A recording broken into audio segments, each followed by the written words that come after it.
खुलुमबाय सनाफोर आंनि मोनसे गोदान ब्लग नोंथांमोनखौ फिन खेबसेबाव बरायबाय सबाय माइजों फंबायनाय महरा जोबोर दामुगै ओमफ्राय ब्लगखौ फराय जोबजासिम जाबाय हानायावनो इन्टारेस्टिं खालामनो सेस्था खालामोन आङो ओमफ्राय रिकुवेस्ट खालामोन सोरबाफोर गोदान मोननानै प्लिज चेनेलखौ साबस्क्राइब खालामनो हाला आं लाइक कमेन्ट शेयार खालामलांबानो जाबाय आरोना ओमफ्राय मा खालामनो दाखालि बिजनिनिफ्राय फैबा जा मोजां लाखिलि धुब्रि सफैदोंमोन ना थ' दिनै जोंनि धुब्रिनिफ्राय क'क्राझार थांनाया खुनु बेला गारिया लांदां जाफेरा आरोना दिनै गारियानो लांदांसोब्रा दा बावदि थांदोंनो बिदिबो थाङामोन गंसे हाबफैबासो बे थाखानाया ओंखारलाङोमोन आरोना मा हिसाबैबा थांग्रोखो जों फैनानै 10 मिनिट जाफैलायबाय दाबो क'क्राझारनिफ्राय फैफिननाय गारियानो गैया आरोना बिमा फिसा लाद्रा फैद्रा नै दखानावसो जिरायबाय दखानाव जिरायबाय नालाय आरो माथोबाव माला माल जानाय लोंनाय बिसोरनि दसे नेनांसिगोन आरोना जिराययाव जुनारफोर नायलांबाय थादो बिदिब्ला आं दिनै ब्लगआव नोंथांमोनजों मा मा शेयार खालामलांनो हायो आङोथ' सिगां ब्लगआव खिथाखाबायानो थबा थबि जोबफिनबाय होननानैहाय थ' नैबे अबस्था आरोना बांला होननायाव नेगासिनो दङ बांला होनलाय बांला क'क्राझार गारि फैयाखै होनदो मालाबा एभेलेबेल खालि खालिसो थाङो खिन्थु ना 40 जानानैसो थांग्रोदों ना मानोथाय खिन्थु दासिमबो फैयाखै आरोना जारलासो इन्ट्र' मारिनाय लोगो लोगो ओमफ्राय थाग फैबायबो आरोना गारियाबो नैबेबादि मेजिक टाटा मेजिक ना मा होनो बिदिसो खारो आरोना विंगार नङा ना मा होनो बेखौलाय टाटा मेजिकसोथ' बियो बेनो आगोलनि सिटाव गाखोनो थाखायनो सानै मानसिया होरो बेबा बेसे किमान टाइम থাকিব रे किमान टाइम থাকিব 10 मिनिट मान दे 10 मिनिट मानाथ' 20 मिनिट मान जाहैखागोन दलद था फांखाया नोंनि बाबानि नङा बे आंखालनिसो ओरैबादि हेस फेसास ना गारियावहाय ओमफ्राय बाहेरायाव दखानाव एसे बार नांनाय बायदि मोनो गेजेरै होफिनबाय बुजासिगोनलै आंखालजों आं हाला ओंखारदो बेयाव जिरायनोसै यावबा साफा दखानावबो दोनजाया इंला सनाफोर नायलाय अयथासारसो स्टान होबाथाय आरो असयज्यसो नाथ्रोद नारखेनि गेजेरजों क'क्राझार सफैबाय जोङो ओरैबादि अबस्था आरोना बे जों गाखोबोनाया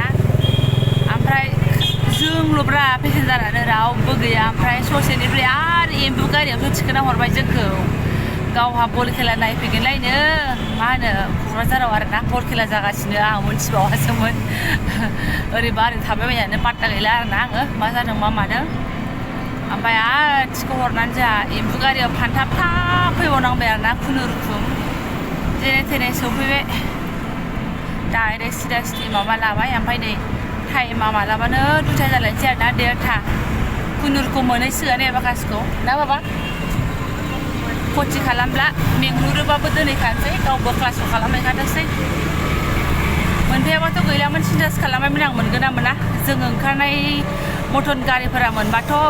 एसे आराम न'आव थानो मोनबावगौसोमोन आधा घन्टासोआ दा उफाय गैला ग्रोबसो जाबाय आरो बोथोरा बरियाखायसो आरोना नङाबाथ' गारियाव एकदम हेरेसमेन्ट जाबोगौमोन आरो उल्थासो जिरायनो मोनबावदों आरोना अबस्था खाराब जायो उल्था जिरायनो मोनबाथाय एम्बु गारिफ्राव आरो फिसाजोआबो ग्रोब उन्दुनायखायसो बेस्रा दासिमबो सिखारासै बिफां लाइफां ख्रि थानानै एबारना मटर गारि ख्रियाव एडजास्ट जानो हाया मोनलायसिगोन आरोना दसे सम दुंहाव मोनलायसिगोन नाथाय उफाय गैया बांसिन जिबनानो बेवहायसो जानांगौ जाहैबायबा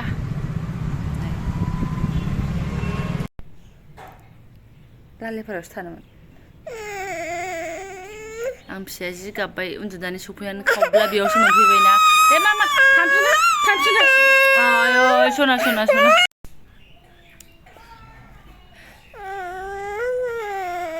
आरो आदानि स्कुल बन्द होनबाथाय थांबावगोन दे दाख्लैबो बिजनिनिफ्राय फैबाय गैया होमबाबोमोन बिजनिनिफ्राय फैनायावबो रोमै गाबबोबाय बिजनि माबा आमाइमोननिफ्राय थाङा होननानै एबारना न'निफ्राय फैबाय न'निफ्राय रोमै बेस्रानै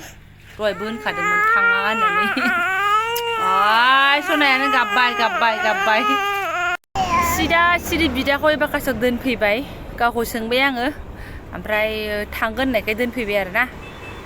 नैबेयाबो गाबनो समय गैया बिमायाबो 5 मिनिटबो थानो समय गैया रुमाव 6 मिनिट थानाय जाबाय खोमा आरो आंहाथ' गाबगु खुगैनो जोब्बाय बिदाया 6 मिनिटाव गानस्लाय गुस्लाय खालामबाय दोनफैखाथारबाय थांसै एबार गालाय गुजाय फोसाबहैनोसैलाय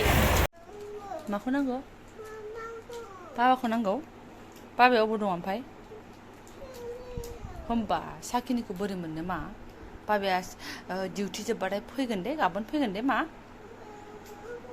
ओरैनो फन हरनो बेबारना फेफाखौ नांगौसो जालायबाय बाबाखौ बिदि मोना मा दे बाबाखौ ना डिउटि जोब्बाथाय बाबाया फैगोन नोंजों दे मा फन हरनो नों गाबनाङा होमबा बाबाया गाबनायखौ खोनाबा गाज्रि मोनो दुखु मोनो ना दे गाबनाङा आं बाबानो फन हरनो दे नों रायलायगोन दे सफैनानै रुम मोननाय लोगो बिदि सुरु जाफिनबाय आरोना र' आं हरनोसै मोदै बोहैलायथारबायहाय सना मोदै जिरायलायथारबाय गरमाव दे जागोन दे आं बाबानो फन हरनोसै नों रायलायदो बाबाजों दे मोजां रायलाय दे नानि मोजां रायलायगोन दे ओमफ्राय सनाफोर खेंनो माखौबासो सुनो आखायाव रेडि लालायबाय आरोना आङो नायनोसै र' मोनथिनायाथ' मोनथिखायो बारिखादों थेवब्लाबो बेसेबां बारिदों एसे नायनोसै दाख्लै 7 केजि खमायदों होननानै फोरमायदोंमोन ना एबारना नायनोसै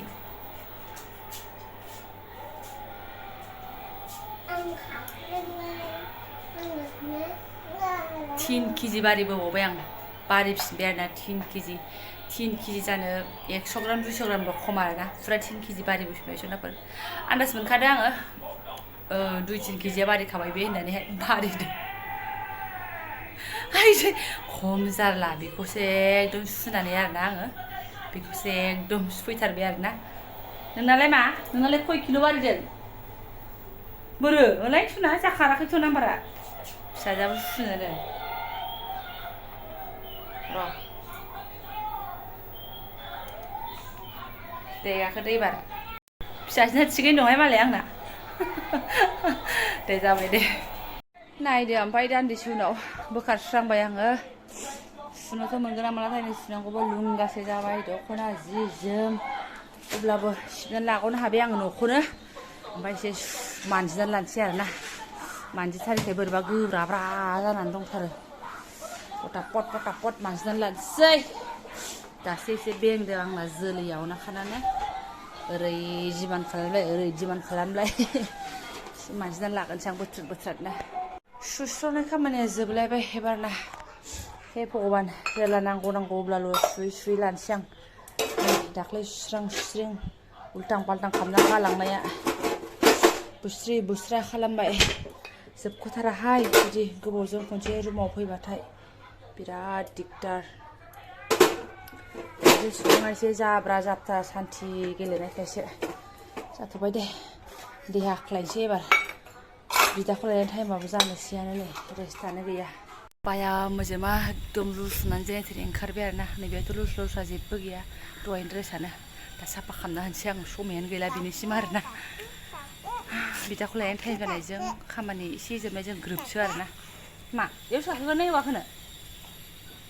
दा मासेल' जाजोब्बाय फिसाया एफाजोंनो बाहेरा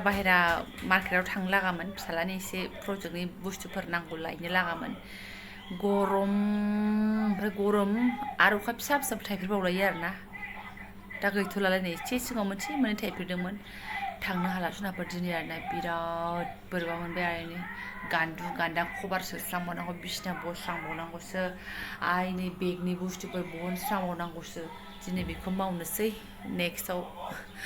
बेलेग खामानिखौ मावनोसै आरोना ओमफ्राय आं ब्लगखौबो दोनथ'नोसै एनार्जि लेस जाबाय एसे चार्जबो होनोसै दा एसे खामानि फ्रि जाजोब्बाथाय लोगोफोरनि भिडिअ नायनोसै आरोना थ' जायफोरा आंनि बेखिनि ब्लग्सखौनो फरायनायलांबाय गोसो गोरबोनि साबायखर बावबाय आङो एनै जालायबाय सानजा नानि हामा बेयाव सफैथ'बाय होनना नोंथांमोनजों एसे शेयार खालामलायबाय आं बेखौनो थ' थेंक इउ स' माच लोगो मोनसिगोन नेक्स्ट भिडिअ'आवहाय